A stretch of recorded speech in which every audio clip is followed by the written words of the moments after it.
அஸ்ஸலாமு அலைக்கும். Hi friends, நான் இன்றைக்கி எங்கள் மாமியார் வீட்டுக்கு போயிட்டு வந்தேங்க. வந்து தான் சமைக்கிற மாதிரி இருந்தது. நம்ம எங்கேயாவது போயிட்டு வந்து சமைக்கும்போது வெஜிடபிள்ஸ் எல்லாம் போட்டு கட் பண்ணிவிட்டு செஞ்சுட்டு இருந்தோன்னா கண்டிப்பாக டைம் வேஸ்ட் ஆகும். அதனால் போகும்போதே நம்ம ஏதாச்சும் ஒரு பயிறு வகையை ஊற வச்சுட்டு போயிடணும். வந்து அதை குக்கரில் போட்டு விட்டுடும். இன்னொரு பக்கம் முட்டையை வேக வச்சுக்கலாம். ஒரு பாத்திரம் வச்சு எண்ணெய் சேர்த்து கடுகு, ஜீரகம், வெந்தயம், அப்புறமேட்டு வெங்காயம், தக்காளி நம்ம கட் பண்ணி வதக்கிட்டு இருந்தோன்னா கண்டிப்பாக லேட் ஆகும். அதனால் வெங்காயம், தக்காளி, தேங்காய் இது மூணுத்தையும் ஒன்றா அரைச்சி சேர்த்துக்கோங்க.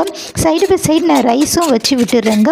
அப்புறமேட்டு இதில் மஞ்சள் தூள், மிளகாய் தூள், தனியாத்தூள் சேர்த்துட்டு தண்ணி சேர்த்து கொதிக்க விடுங்க.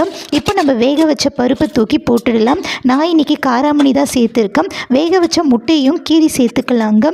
இதில் நீங்கள் முருங்கைக்காய், கத்திரிக்காய், உருளைக்கிழங்கு இதை கூட சேர்த்துக்கலாம். ஏன்னா இதை கட் பண்ணும்போது நமக்கு டைம் வேஸ்ட் ஆகாது. நம்ம சீக்கிரமாக செய்கிறோன்றது கூட முக்கியம் இல்லைங்க, ஹெல்த்தியாக சாப்பிட்ணும், அதுதான் முக்கியம். பிடிச்சிருந்தா பாய்.